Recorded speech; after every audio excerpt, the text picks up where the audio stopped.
Welcome to the Brian interrogation episode where I get admitted for my crimes. Yeah, as I told you, Levi, I decided to have you on because you have experience with, like, different levels of functioning. I do. That is correct. And that is the topic for this episode. Oh boy, that's gonna be fun. I was gonna say, like, we started this recording and you sound like you just woke up. I, to some extent, always sound like I just woke up. Yeah, I'm not surprised. I was worried before we started that I would not be able to form coherent thoughts and say things intelligently, because especially in recent days, in the afternoons, I'm always like, I can't think. My brain, I can't do anything. Well, I feel like with the case of that, it's not really the fact of forming cohesive thoughts. It's just more so being able to present something. It's thematic, like you said earlier, for like the topic of the podcast. So is it really that bad? I think it's more that the height of my functionality is relatively pretty high. So, like, when I'm functioning well, when I'm in top shape, I function really well. And the contrast of that and my lower points where it's not that I'm, like, completely broken and unable to do anything. It's that it's so much lower than the peak of my functioning. Honestly, it's interesting to me with, like, the topic of today because, like, we're coming from the perspective where you're used to being at a more high functioning level when it comes to, like, social, like, related affairs, when it comes to work, ability, because you busy yourself a lot.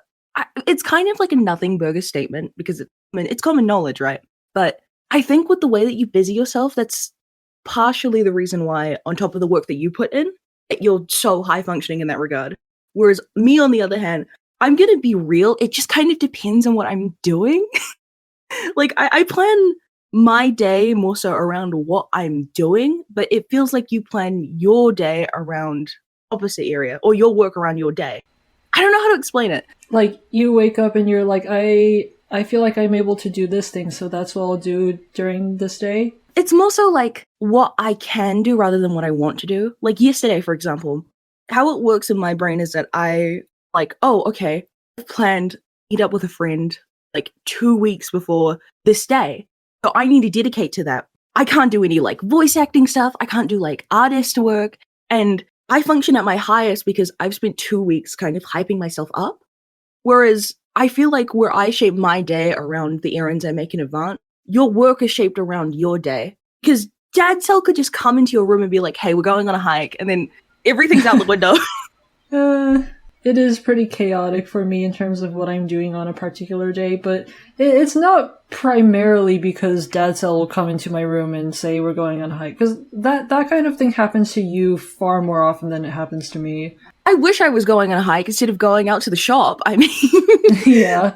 I would take that. I would like to see little beetles and little geese and be marveled by that instead of how much the fucking milk costs for today. Jesus.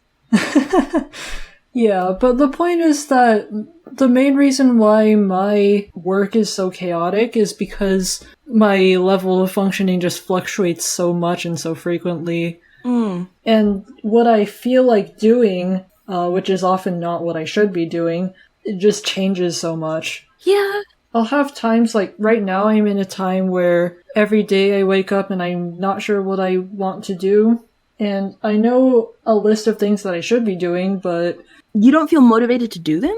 I don't like the term motivation because I have plenty of reasons to do the things that I want to do. Like, reasons that I believe in. But to put it simply, it's executive dysfunction. There's a mental block. Yeah, it's worse sometimes than others. Recently, I haven't been getting, like, super debilitating executive dysfunction, which I have gotten a lot of in the past. But when it's mild, it's still, like... The fact that it's there is, like, a blockage in itself. Yeah, and I think that what I tend to do that I probably shouldn't be doing is wishing for a time when I don't have that mental block, because then I would do my best work. And the reason why I say I probably shouldn't be doing that is because that time is not going to come for a long while. I mean, one thing I don't like when talking about these things as someone who's been in, like, counseling for this kind of stuff, because random aside, it's really surprising. It's so common in like mental health spheres, people who need that help to have to get dedicated help for procrastination, for like that lack of energy or dedication, motivation, however you want to describe it. I think the one thing I don't like is how we as people tend to frame it as though they're just easy and get out of the way. There's just simply no nuance to it. Because there's like a deeper level saying, oh, I can't wish for that day, I need to action it. That's like the main quest line if we were to put this into game perspectives, that there's different kinds of little side quests you need to take to get there. Motivating yourself, getting other chores done, finding like coherence for it. It's a lot. Mhm. And I don't mean that I should be achieving that high functioning level all the time. I mean that given the fact that it's not always possible to be at my best, I need to give myself mental permission to do work when I'm at my worst. That's true. Because if I'm at my worst for a long while and I'm just waiting for it to be better so that I can do my work, then I'm just not going to do my work. Because fundamentally speaking, that is like a very core thing to a lot of the stuff we do, not just motivating ourselves to get through functioning to something. It could literally look like getting up, doing chores, going out to places, socializing, having fun. It's just that this isn't something that I think you need to hear, but something that other people could take a lesson from is I think it's okay to have a rest day, but I think it's also important that if you dedicate a rest day, you need to find a specific period in which you get back on top of what you're doing. Otherwise, you're going to keep falling backwards. Because it's like a big cycle, right? It's like a big cycle of procrastination. You get overwhelmed by something, or you have that executive dysfunction to not work, whatever the reason is. It may leave you bedridden, it may leave you sidetracked, impulse. It's something that's commonly found in things like people with ADD or ADHD, for example. And something I learned through counseling and kind of physical therapy is that you need to understand how long that period will last and then cut it off at least at the half. If you go for 4 days and that means you can't do anything, you need to do something by the second day. Does that make sense? As in, if you don't do something during that period, then it'll just continue forever and you're stuck there? Yeah, kind of like that. Yeah. There is a certain momentum to the way that you're functioning, and with most things in the brain likes to do whatever it's been doing before. This ties into topics such as depression as well. If you're feeling depressed and you don't want to do anything, doing something is important, because if you don't do anything, then it'll get worse. I agree. It's also the fact that like the way that can come through as well in different kinds of topics outside of depression. I actually realized while talking to you, Brian, is that mentality of, there was something you mentioned earlier where it was like the mentality of having to get back into something, where it can be reversed and kind of used another way that we don't tend to think about it. I lost it though. God damn. Something interesting to bring up though is you're going through it right now with your sleepiness, and I'm going through it in the fact where I don't know if it counts as executive dysfunction, but my meds just did not kick in today. So getting stuff done as well when you're not feeling at your best with what you've learned through coping skills, also through the medication you might take for things like ADHD. It's like a really interesting blockage.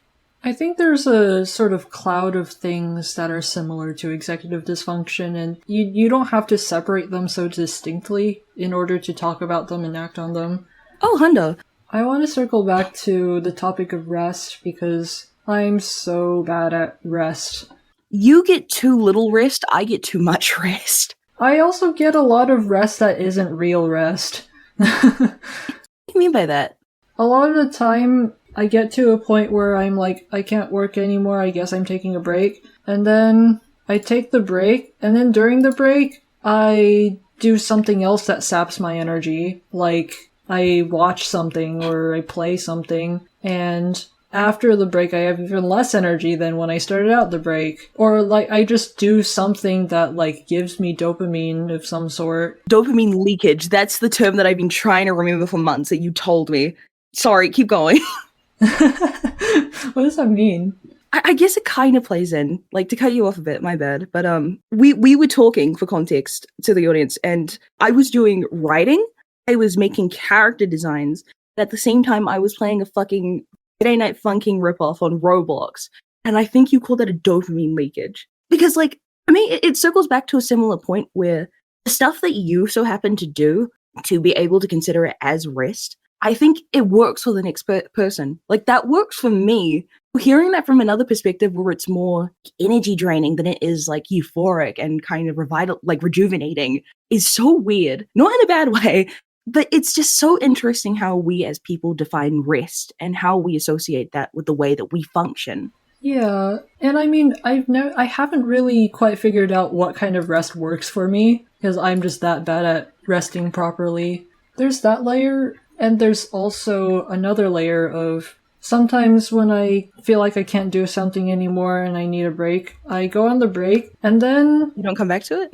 the break starts to go for a little too long, and I start to think that I should be doing the thing that I meant to do, but I can't. And then that starts making me think about the fact that I'm not doing it, and then it's not a break anymore. Well, yeah, that's just an existential crisis about what you're doing. Yeah, because it's not restful for me to be thinking about the fact that I'm not doing the thing that I'm supposed to do. So that goes on a lot for me. I mean, it's fair. I think something I've noticed is that so everyone has like a left brain and a right brain, in my opinion, in terms of how we organize ourselves to fight the day, seize the day, and all that. There's the left side of the brain where it focuses on things you associate with work, with chores, with errands, with projects, with a freelance hobby, or, like actually monetized. And then the right side of your brain has things that you like, your cartoons, your media, things like shows that you might watch or games that you might play. I think with you, Brian, you don't have a lot of leisure points in like your little right brain side. You've got like the same 3 games that we might talk about, which is fine. But one of those games, like V3, for example, still circle back into the left brain mentality because you're working on a whole visual novel of an aftermath, like soft canon, like derivation. And my point that I'm trying to make is that, how do I say this without being mean? Oh, Jesus. You have this thing where a lot of your leisure and a lot of the things you enjoy somehow end up following a work structure, like being scheduled, being like kind of like organized too much, or they are just work. I mean, how I used to deal with that is that I have a list of things I want to do. Sometimes I just make another spreadsheet every fucking week and I organize what I need to do, a sort of reward, and then an additional like line of other tasks, make sure that like these are things I'm not meant to do when I'm working. If I play Minecraft, that's not meant to be work. If I play Roblox, that's not meant to be work. If I watch an anime, it's not meant to be within the work time. Otherwise, my brain does not rest. Does that make sense? Yeah, and I think it would be interesting to see what you think of this related topic, which is, since you come from such a different background than I do want to hear you elaborate on this. I have this little condition called Asian tryhard disease. Oh my god. You're not even studying to be a doctor. You're not even like with the stereotype, dog. You're not with the program. Hey, I'm a computer science graduate. Like, I think I'm at least somewhat in the stereotype. But anyway. If we compare this to D&D classes, you are a subclass. I was raised on the idea that I should do the thing I'm supposed to do first, and then I can do the leisure. And the problem with this is that I'm never doing the thing that I'm supposed to do first, because my brain don't work, and it just does something else. And then I spend a vast majority of my life doing something other than the thing I'm supposed to be doing and feeling bad about that fact. And constantly my brain going back to that unfinished task. Our brains are very designed to hold on to unfinished tasks. For sure. And there's always that one in the background just grabbing onto me. But what I was going to say was that the thing that I've sort of realized is a cope for that is that I try to make everything I do useful to my life and future. Right. It's kind of the YouTuber syndrome where some of them like treat everything as content. Like they're just living their life and they're like, how can I turn this into content? That's kind of how I am. And I'm aware that there are reasons why you shouldn't do that, but you can't help it. Like feeling like the thing that I'm doing is useful in some concrete way and having that sort of justification. Like, for example, the V3 Aftermath thing. Why am I doing this thing? Because I want to be able to build up my skills and apply my skills to this project and finish this project and prove that I can finish the project, and then I can show the project to other people, and then maybe they'll hire me. I think with that, like, I know I've noticed why you wanted to segue into it, because it does fall back into the left brain, right brain sort of organization mentality that I've established. It's also good to mention too, because for reference, I don't come from the Asian tryhard background, but if anyone who lives like within Polynesian or like, I've noticed an overlap with like East Asian, Southeast Asian families. For reference, I grew up in a Māori family because I come from New Zealand, Indigenous family, and the general rule of thumb is that you need to love what you work with, whether if it be gardening, whether it be being an actual doctor, video games, illustration. You need to put in a lot of work that also so happens to be love. I was raised with like very basic fundamental sort of things like my grandparents taught me, you can't have fun and play your video games until you get these chores done.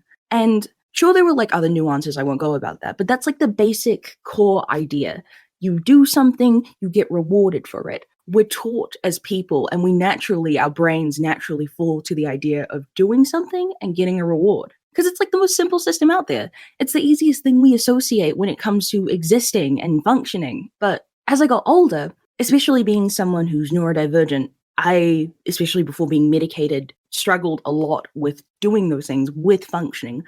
I started in around 2022, and before that, as a kid, I was very all over the place. You couldn't understand anything I said. I was an Animal Crossing villager, bonking into walls without realizing it, walking down hallways, doing the same thing repetitively. And I've learned a lot that wasn't taught to me ever since I actually started medication, because it's not for everyone, but for me it was. I kind of learned that you can kind of twist the system with it a little bit. You can incorporate like leisure into work, but that's at the cost of potentially associating it with work. Me personally, how I do it, because me and you work on like, Dumb Missile as well as another redacted project, I tend to do that in spurts. Otherwise, if I don't separate myself from that like continued process or that like errand, that task at hand, I'm not going to want to do it. And then that's going to go from 3 days to 6 weeks to 12 months. And it's like a soft locking position. If we were to bring back the gaming ideology and like mentality, you're soft locking yourself by believing rather than actioning. But actioning is progressively harder to do. It's not something that just comes to you. It might just be for some people, but not for me, for sure. So I tend to force myself away from something, even if I want to do it. I'm like, okay, we're going to go watch funny space anime. We're going to go play video games. We're not going to focus on this, even if it's due. You can focus on your work, but once it gets to the point where you're thinking about nothing but work and you're hitting that mental roadblock, that blockage, you need to get someone in your brain to pull you away by the arm, like a kid going for candy. Otherwise, you're not going to get anything done. And I think this mentality helps a lot of people that I know. And it kind of makes me realize the way that we promote like business structure, ethics, like, like 7 days a week, 5 days a week, 9 to 5 with the breaks and whatnot, with the way that managers, at least like within the way that my parents grew up, because we come from a different generation and whatnot, they always focused on work, miniature break, work, like a fucked up and evil Pomodoro effect.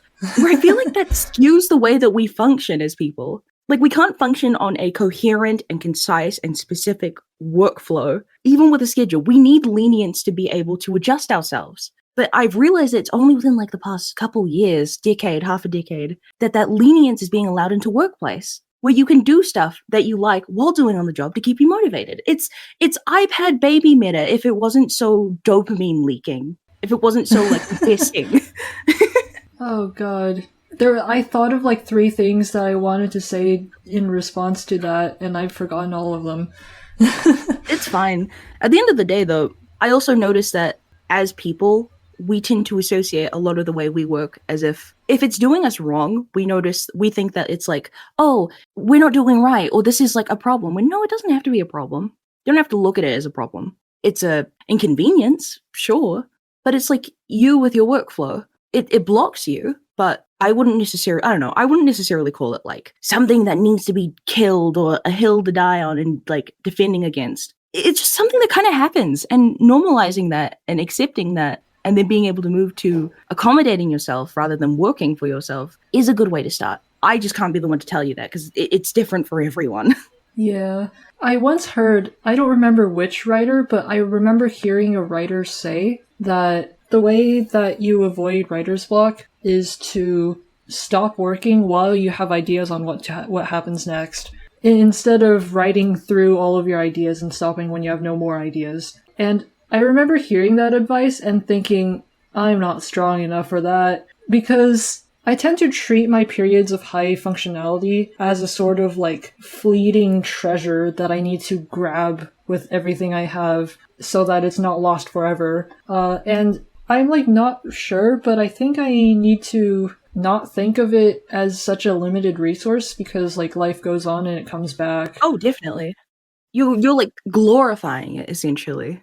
Yeah, I mean, it's quite easy to glorify it because, like, you know, in those moments, I'm a genius. Goodbye, you know, God. I'm a prodigy. And then it passes, and I'm no longer that. So, and even for people who sort of range from like low functionality to normal functionality, I think it would also be easy to grasp onto that, like those few moments where you feel normal.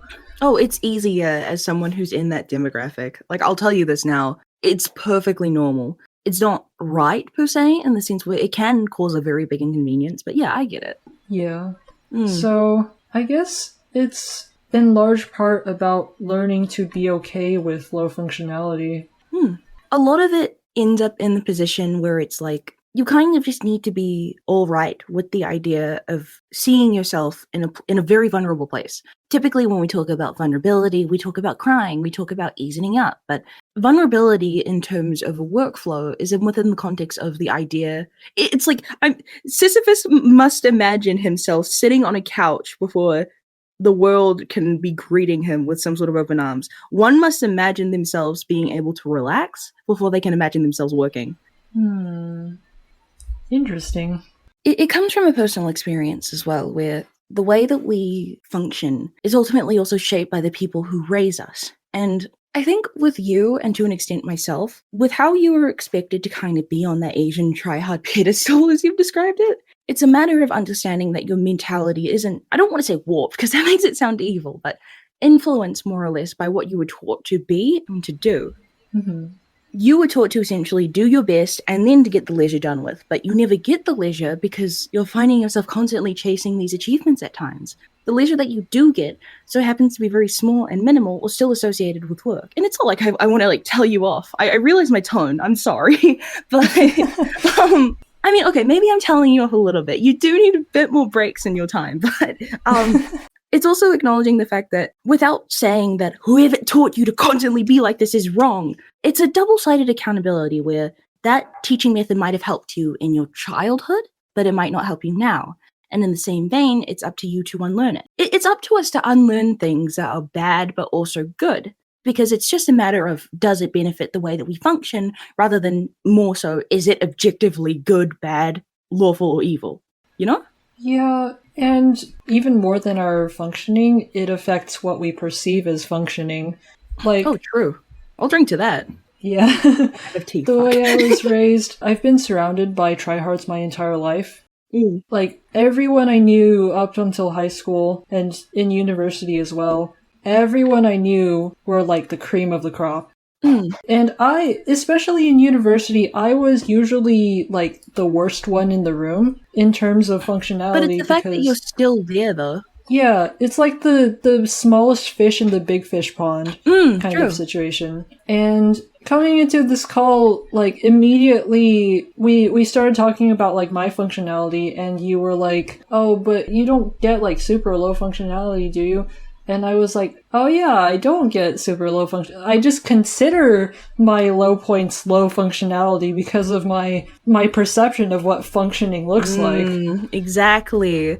And I'm saying that on the public record because it's not just with you, but also with me being in positions where I've taken an intentional fall from grace. You know, like I was also in a very similar situation, caught up a little bit in that big pond, but I've realized as well that kind of being the best at everything isn't always beneficial to you. It might be for other people. You might be like some sort of martyr or some sort of prophet in like a specific niche or occupation where people can rely on you. But that's not always good for you if you're the person that's above others by leagues. Because that reliance is taxing, right? That ideology, that weight of it, it's crushing even when you don't realize it. When you're a part of the bigger leagues, even if you're their smallest fry. So it's also the fact that on the topic of the way that you perceive your functioning, I was blown away because your lowest functioning is me on a good day. And it's not to like compare or anything in like a deprecating way. I find it so interesting that that kind of consistency is different from the next person, you know? Yeah, it's just a matter of you gotta be aware of yourself. And as you just saw now, I was not aware of myself until the start of this recording. Well, I mean, it happens to the best of us, honestly. Yeah. This is why we talk to different people and make friends from different walks of life, because I would not have gotten that perspective check if I did not know you. And what I respect about you in particular a lot is the way that you handle your circumstances and make decisions to make things better for yourself. Because, like, in a very short amount of time, like, I think for most people, it would take them like 20 years to figure out how exactly they want their life to function in the way that you have. I'm blushing.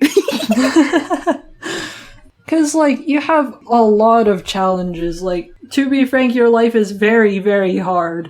But, Yeah. like, you function at a level that is enough for you. And that is amazing to me. I mean, it's a sub story as much as it is like a working, hardworking, fucking middle class story where it's like, I get it. Like, I only turned 18 as of this month of recording this, and I get it what you mean, and I appreciate that that can be acknowledged by people, especially the people that we hang out with, because I came from a very overachieving, try-hardy place myself, as someone who went into things like national debate, as someone who used to do like herbal dispensary, like courier packaging and all that. I kind of realized that I did everything that I wanted to in terms of exploring life, whether it be like looking into an office job or doing physical labor way too early to where I processed it so much through a lot of other hardship. And ultimately right now I'm at a point in myself where it took me, I'd say, half a decade to get to where I am mentally, because the recovery of things such as trauma, but also the prospect of having a lot of responsibility relied onto you by older people, by younger people. We all have very difficult and very challenging experiences. And of the crop, mine so happens to have wilted just a bit more than usual, where I can wake up and say, well, let's get this day onwards. Let's do this, that, A, B, C. If I can't do this today, that's fine. Do it tomorrow. I'm free this day. It took me a lot of patience and resilience to be able to accept that I don't need to get things done overnight. And that's just basically how I'm surviving right now. That patience and that kind of breath of fresh air in terms of what I can do. If I can put things off and I'm perfectly fine with that. I can do my voice acting today and then not feel up to it. I can do it tomorrow, so long as I'm compensating with taking care of myself whilst also still being productive. It's peace of mind and acceptance. It is. It is peace of mind. It's the fact that when you've grown up in a situation where convolution, blurry colors, and static is essentially all you've seen in terms of what you can face, you kind of have to become your own hero. And that pays off a lot when you get older. It sucks, but you gotta do what you gotta do. Yeah. And just, like, remember to be happy, I guess. If you're in a low-functioning state and you spend the whole time being unhappy about the fact that you're low-functioning, what is that going to do for you? Yeah, like, you can't be happy about your lowest points, but in the same vein, a lot of what we say about having to motivate ourselves at our lowest point, doing things at our lowest point, can also apply to the highest peaks of where we function. It's the idea that, in my opinion at least, people thrive when they see the same way that they smile on an average Tuesday afternoon. Your highest peak, subconsciously, will always be the fact that you are surviving. Because that way, if you know that you're alive and you're doing something right, at least to your terms, you'll know that no matter in your highest or lowest moments, there's still just a middle point where you just breathe. And that's the bare minimum. And I think we should be okay with the bare minimum. We shouldn't glorify it, but in the same vein, we should work to make the best of it, I guess. Love life a little bit more. Live, Yeah. laugh, love. What's another L word? Labubu. At the same time, that doesn't mean, like, don't try to make it better. Do what you can, but don't ever use that as an excuse. Use that as a purpose. Loving life involves improving life constantly at all times. And that includes resting, which I still haven't figured out. I'm staring daggers at you right now, did you know? But yeah, one thing that I got reminded of, I told my dad about this Oh shit, yeah, Dadsel's gonna see this. Hi, Dadsel, I'm your biggest fan. I'm your biggest fan, dude. Hi. Bro, everyone in Dub Missile just loves Dadsel so much. He's just a little guy, dude. He's not that little, but yeah. How tall is he? Little in spirit. Anyway, Dadsel has this friend from school who he always described him as extremely stupid in the sense of you explain something to him and he just doesn't get it. And he just keeps asking you to, like, explain it more and just painstakingly taking notes and, like, he still doesn't get it and he's, like, thinking so hard about it. This, like, simple thing that you think is, like, a nothing burger. And then eventually he gets to the point where he finally understands it. And this person, to put it simply, he's amazing. He worked his way up to, like, the highest level of stuff and made real significant accomplishments in his field. Like, he's in radiology and he can look at, like, a scan and, like, spot early stage lung cancer, which is, like, impossible to spot. Hold on. One eternity later. Where'd that guy go, huh? Levi disappeared, so Caleb's here now. I'll Totally take there. it. Bro. Oh, never mind. I'm not part of it anymore. Oh. No, wait, Caleb and Sight, come back. You were gone for a while, so Caleb was like, "Can I talk in the episode?" And I was like, "Sure." Get him in for the last half. On God.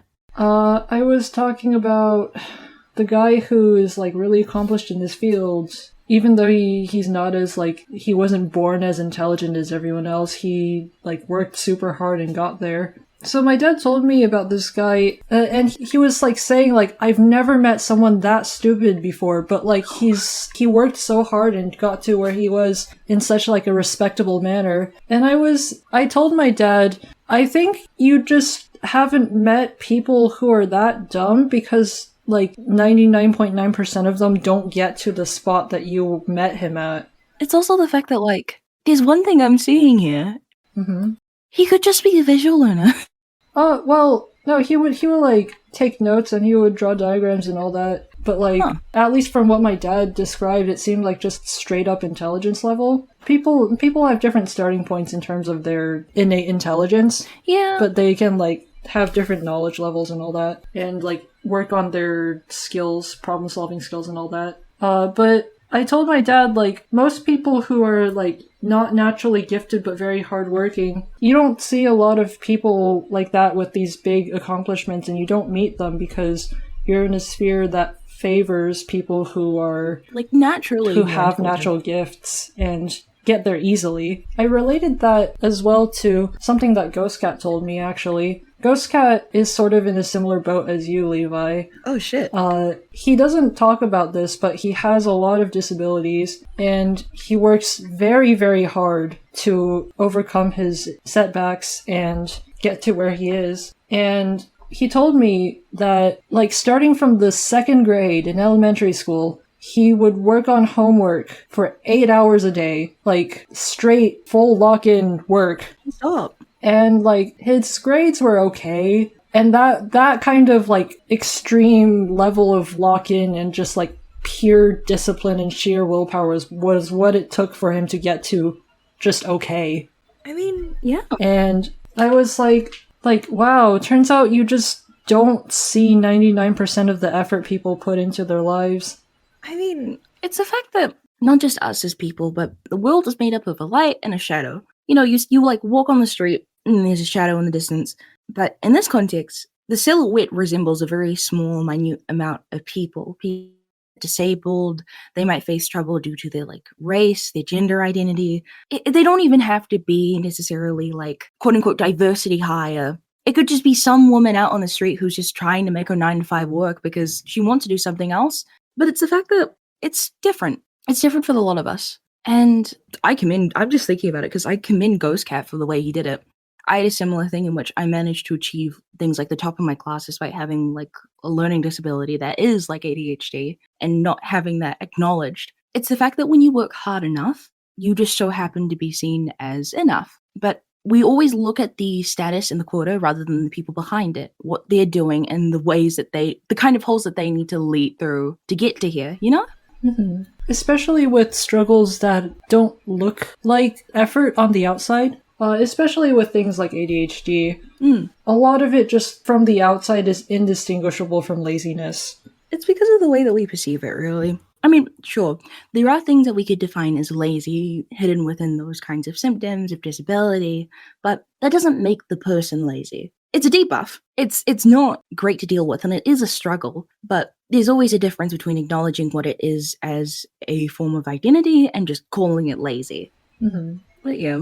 Even for yourself, when you're in that position, it can be hard to tell whether you're trying hard enough. That's true. Like, it doesn't feel like you're trying, because, like, if you were trying, you would be doing something, but you're not doing anything. So what are you trying at? In fact, you're trying very, very hard to do something at all. This is actually a segue into something. Mm-hmm. Caleb, what do you think about this? Because we do talk about this a lot. Get in here. Hello again. Sorry. I was interested in the topic, but then the fact that I had to unmute in order to think about doing the talking, it made me forget what I was going to talk about. Stay unmuted, Whitey. We're talking about this as a group. Okay. We were talking about it being hard to tell how hard you yourself are working because you're not doing anything. How can you be trying hard? Yes. That's the thing Caleb wanted to speak on. From what you guys say about what I do, I don't think of anything that I do as anything like work-wise. I mean, like I wish I could have my thoughts formed correctly. It's the fact now that I look like a fool. No, dude, because I want to bring this up as well, because I totally forgot about this. Brian, me and this guy Caleb over here, we were talking literally about how most of his leisure is just work to me, and I'm like, I DM'd him like, how the fuck do you do this? How are you constantly like doing VA stuff? How do you make this shit work? And he's like, wait, you think it's work? Like, yes, it's work. You're literally cranking out callbacks and line reads and shit like that. I have to, like, pump myself up. Like, I have to get my tits in a fucking mingle and everything to get onto the work of it. Jesus! I have to pick up my tits and I have to pick up my balls and I stick to the fucking side of my legs to be able to do VA work. This guy's over here like, yeah, I'm in the Bahamas right now. Like, bro! It pisses me off because I want that. I want to think of my work as leisure like you do. Well, I mean, it's like, that's the thing I was trying to get on is what you're now. But if my brain could focus on making words, I would be able to say those things. But at the moment, what I can try and say is that the things that you guys consider work that I don't, the only thing I consider work in my life is my freaking job at freaking Wendy's, where I go and I say, yo, what can I get you? Because I don't like doing it. If I like doing it, I don't consider it a job. I don't consider it work. The bad part about that is that it doesn't feel like I'm actually doing anything worthwhile because I've always been taught by, I guess, society in and of itself and the world around me is that it's like, if you're enjoying yourself, it's not work. So I'm not working. But I see all the stuff that you guys are doing constantly, and you guys do agree that it's work because you guys don't like doing it. Well, like, my thing about it is, like, it's subjective work versus objective work. Subjective is, like, voice acting, writing, things that can be considered leisure. But objectively, to me, it's not work because I don't like it. It's work because I have to put a teeny tiny amount more effort into something than, like, I don't know, drawing, like, old men kissing or something. Can I say that? Yeah, you can. I mean, you said way worse. You said that you did that. We're recording. Yeah, you did that whole spiel about unsticking your balls to your thighs. I think. Oh, I did. I think that's chill. Sorry, Dad. Yeah, that was like 4 minutes. Sorry, that was like 10, not even 10 minutes ago. Well, it's like there's different definitions for what's work, and like the definition of work that I was raised on was that if it furthers your life and career and makes it so that you have money in the future and can do what you want in the future. Man, I just got told if it pays, it pays. That's literally the only quota. Yeah. You just said a lot of words that just meant that, yeah. Well, no, Brian's... First of all, I want to mention it's really funny how we've got, like, high, mid, and low functioning, like, vibes right now. I think you're the low functioning. Up to you. How am I mid? How dare you call me mid? Anyway, so like I was saying, freaking, because usually I'd be able to, enunciate my words better. But today was just a really bad day, so I wasn't. So it's like I'm having the thoughts, but I'm not able to like say them out loud. Yeah, you catch me? The sort of levels of verbality is like another thing that I was thinking of, especially when I was thinking of talking to Levi about this, because I can hold a conversation about it, but if you want me to be funny, you need to get this guy in the room. It's like like the stripes on a zebra. You go like Tweedledee, Tweedledum. You go thing one, thing two. Brian is a cat in a hat. What are you talking Actually, about? did you know? I'm talking about the fact that Oh, I'm that's funny when you're actually here. true. I thought you were funny beforehand. Wait, actually? Brian actually Well- is a cat in a hat. I saw them once. It was scary, actually. It was frightening. It horrified me. I just imagine Brian hitting me with a bat right now for going off topic. Did the silence communicate that? But Yeah. about verbality, Uh-huh. I like talking a lot. As you can tell, I want to be a voice actor, but I can't really use them too good. So it's easier when I have a script. Mhm.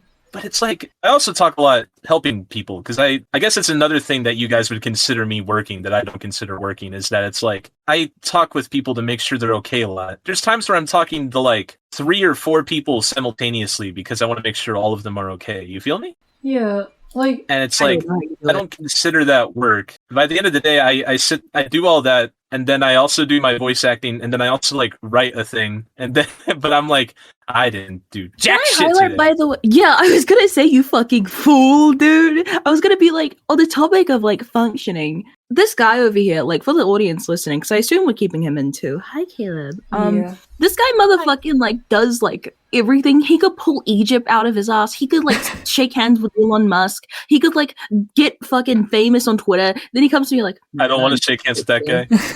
I didn't do shit today. Yeah, Like, dog, you I just mean, it's breathed like- into the space program. crazy. And I mean, it just doesn't feel like I did anything. one thing I want to ask is, like, when you do that stuff, to what extent do you have to, like, put effort into being able to do those things? Do you mean like make a conscious, like, I have to do this or I'll die type, like, conscious decision? No, I meant, Or- like, you either have to, like, mentally prepare yourself, or you can feel that it's effortful, if it's draining, or stuff like that. Not at all. See, this is the crazy thing. Like, That's why I don't think I'm doing anything, because it's like, I do it, and I'm like, I You had put a in- good time. You, in your opinion, put in no You work, like- but you fight God. Brian over here, in their opinion, puts in little work, but does way too much work. That's I'm what I'm here. saying. I'm in the middle where it's like, sometimes it may be good, sometimes it may be bad. Like, oh my God, you guys are going to You do a give lot me a too, though. I know, but I know that. But also, I talk to you guys and you're like, I don't know, guys, I didn't get much done today. You're going to like, there's a gif of a guy whose vein, like blood vein, pops in his like frontal lobe. Can someone pull that up on Oh, screen? Five Nights at Because that's how I Freddy's. feel. you're gonna have to send that to me, I because feel I like have Five no Nights at idea what you're Freddy's. talking about. But the crazy thing is, right, the thing that Caleb mentioned about talking to 4 people at the same time about their problems, if I had to do that, if I had to talk to one person about their problems, and I do this sometimes, because, you know, I know you do. if I have to talk to one person about the problems that they're having, that's like all of my energy gone. Talking to one person for like half an hour about their problems is a full day of work to me. That takes all of my energy. I've noticed that it also Well, plays it's into like- energy levels then. I guess to me, it's like, it feels worth it. So I don't really feel, it depends on how the conversation goes, if I'm being honest. Because it's like, if it's a thing where it's like, something horrible happens by the end of it, of course I'm going to feel bad. But if it's like a situation where someone's feeling bad, and I'm like, hey, if you need someone, I will be here. And I will not be here. You feel me? Caleb is an AI generated soul we put into a TV for the Brian cast. It's just crazy to me that you don't expend energy when you do that, because I would expend all of my energy if I did that. I guess I For also, voice acting as well, like, I have some stamina too. voice acting is, I think, more of a second nature thing for you because you've been doing it for longer, but Writing's the thing that takes the most amount of effort for me. yeah. Helping issues, it's like, I'm so focused on helping the other person, I don't care about me in that scenario, I guess. So it's like, even I guess if I do feel something genuinely, I won't know because I'm too busy not thinking about me. But even afterward, like, Even after, it's like, to the extent that you can't tell if you're tired or not? unless I'm like, I need to go to bed now, tired, I do not feel it. My question is, okay, Brian, okay, so you say that you put a lot of like work and energy, and that's expensive, pretty much, right? Mm-hmm. Caleb, when the fuck do you use your energy by that logic then? I don't know, at some point. Oh my God, dude. It's like, I just don't recognize it when I do. I think this guy's just not self-aware when he gets tired. You can do things effortlessly. It doesn't mean that it's perfect, but it means it's effortless in the sense where you can like just lock in when you do it. When do you not lock in though, aside from writing? If something really bad happens to me, that it's only when I think about that type of stuff that I can feel my energy go away. Or if I'm at work, that's a big thing. If I'm at work, if I'm at my job, I don't like my job. I forgot all about that. I could have just said that. Yeah, I don't like my place of occupation. I don't like it there. I'm always tired there. That's how I was at school too. So, Like when I was learning in class, I would fall asleep at second period no matter what. No matter what I did. Second period, doesn't matter the class. Specifically that period of time, I was asleep. I couldn't stop it. so if you're enjoying yourself, you can just keep on going forever? As far as I can tell, yeah. That is wild. Like, that is like a completely different universe from where Levi and I live. This guy is like, we are in the United States, and Caleb as a person is Texas if it was still a country. Was Texas a country? Why do you know about this and I don't? Okay, random aside. This goes into the fact, in the last known topic I have personally, because I don't know if we have enough Pelican videos for this, Brian. When we are functioning at our highest, I want to ask you guys, one by one, what are the things that you put your energy towards, if not work or anything specific? Like, what kind of topics are you learning? Brian, go first. I need to think about this. I have to prioritize really hard because I do everything. That is and true. unlike Caleb, everything I do takes... You said his name like a slur. She did. What the heck, man? What'd I do?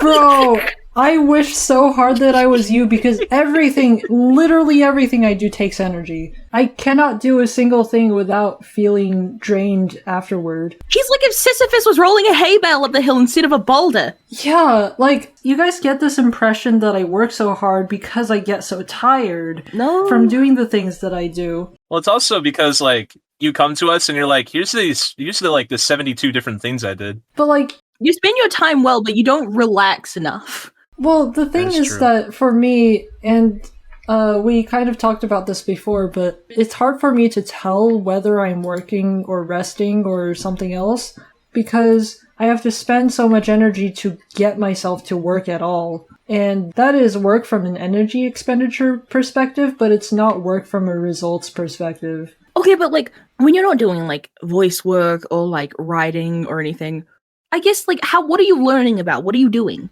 Well, doing is learning for me. So, like, That's when true. I'm voice acting, when I'm writing or whatever, Oh, what a quote. that is learning for me. I mean, I guess in a technical standpoint, everyone's constantly learning. But in terms of, like, my downtime, I joined VC and I talk to you guys. Hi. That is also energy expenditure for me. That also makes me tired. Because you're I think introverted. you're a really EP person. I am. That's true. It's obvious by their voice. My voice has actually gotten significantly less EP over the years because I've intentionally made it that way because I need to express myself. But anyway, yeah, that is also work, and like under some circumstances, not always, but under some circumstances, going and eating a meal is also work because I'm just too tired. Do you have like an immunity deficiency or something? Can I say that? Is that mean? Are you stupid in the head or something? I never said that. Hold on. I mean, are you stupid in the body, not the head? Like, I'm not saying this out of nowhere. I'm asking this because I'm like, are you like, do you just have like an iron deficiency? Are you me? Well, my general energy level, I don't know exactly how low it is, but I don't think it's cripplingly low, my general energy level. But the problem, are you sure? But the problem is that everything I do lowers my energy level. Which means you have a low energy. Yeah, because I'm always doing something. So, like, I guess living makes me tired. So that's a yes. Jeez, okay, what about you? What about you, Caleb? What do you do when you're not doing, like, quote-unquote work, That depends on your definition of work. Well, your definition of work. Oh, well, I mean, your definition of leisure. My definition of leisure, when I'm just trying to be a girl on my day off, and I'm just trying to have a fun time, I either sit on my couch and I'm playing Silksong almost at the end of the game actually right now. But it's like I guess another reason why I just don't lose energy while talking or interacting with people is that it's like I kind of need it. I'm a very dependent individual. It seems. Oh yeah, this guy's an extrovert. Extroverts and their infinite energy hack from talking to people. I don't even know if it's extroversion because it's like It's definitely extroversion. It's definitely extroversion. If you get energy from socializing, like, oh my god. Well, it depends on who I'm socializing with. Is why I was saying that is like freaking. Well, yeah, but if you get energy from socializing with anyone, that's extroversion. I get exhausted from socializing with my closest friends. It depends on the day. Look at this guy. Look at this Yeah. ambivert. My point is, I bring this up because you spend your time working, Brian. You spend your time having fun. I so happen to spend my time learning about the most niche stuff. I was gonna say more. I forgot. I got off topic. It's just really hard for me to learn anything. It's like I want to learn stuff to help Brian for projects that we're doing because, as Brian has said, they do everything. They know everything. So it's like they're ending up as the sole proprietor of like half of our tasks. And it's like I want to learn how to do stuff like video editing or like mixing instrumentals or singing better. I just can't sit down, buckle down, and learn anything. It hurts my head and it makes me annoyed. I guess that learning takes up my energy. You learn from experience, and that is your biggest debuff. Well, no, I learn by doing, I guess. I don't know what the word is. Well, it seems like in Caleb's case, it's less about not learning by doing and more about, like, in the process of learning by doing, he has a debuff of frustration. I mean, I get frustrated a lot of things. Oh, wait, a person joined and they're talking in the chat. Miss, you are a psychology student. Get in here. That's very useful. Okay. Hi, I'm Miz, and I'm the psychology student. Learning as you get older, your brain doesn't have the capacity as you did when you were younger to store and hold information, which is why as you get older, this stuff gets frustrating because you're trying to sit down and you're trying to learn this stuff, but it doesn't stick because your brain simply doesn't have the room it once had for that kind of stuff. You have to figure out how it is that you need to learn, and like learning is easier for some people than others. And some people are built for frustrating learning experiences and some people are not. I'm a programmer, like that's like my thing. That's the most frustrating thing in my life. I would never be able to do that. Yeah, programming is not for everyone because you need to be willing to sit there for 5 hours straight looking for the one thing that's wrong with your code, and the one thing that's wrong is going to be like one word in one line. 1 comma. Yeah. And you have to be able to sit through those 5 hours of just nothing getting better and no results. I can't say I'm like the best at that, but like I have some patience in me. I can weather some frustration. You sound like a patient individual. Sound like they are. It's hard for me to tell how much my own patience is because like other people call me patient. I guess I'm patient. You're patient beyond like the average comprehension. I will say that. And if you're not patient, you're very good at hiding it. I will say as well, God, we've been talking for like 2 hours now. Yeah, an hour and a half about. It'll probably be well under an hour after I cut it down. Honestly, I've got nothing else to add. Oh, never mind. Because like we went over what we went. Caleb and Ms. joined, and I was like, my twins. I was just thinking, it's like I got more in me if you got more questions.